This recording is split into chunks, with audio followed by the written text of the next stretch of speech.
السلام علیکم ورحمۃ اللہ وبرکاتہ۔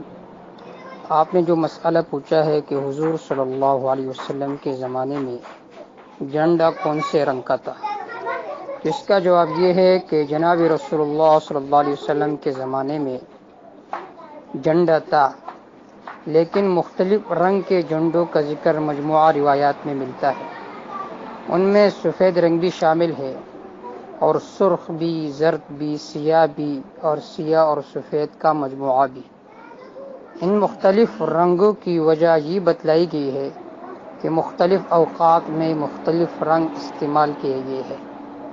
مجموعہ روایات سے یہ بات ثابت ہوتی ہے کہ جھنڈوں کا کوئی خاص رنگ مطلوب نہیں، بلکہ وقت پر جس رنگ کا کپڑا میسر آ گیا وہ استعمال کر لیا گیا، اور یہی اسلامی سادگی اور اسلامی تعلیمات کا اصل مزاج ہے۔ اسلام میں جھنڈے کا کوئی خاص رنگ نہیں، یہ اختیاری عمل ہے۔ جو بھی رنگ پسند آئے اسی رنگ کا جھنڈا رکھ سکتے ہیں۔ واللہ اعلم بالصواب۔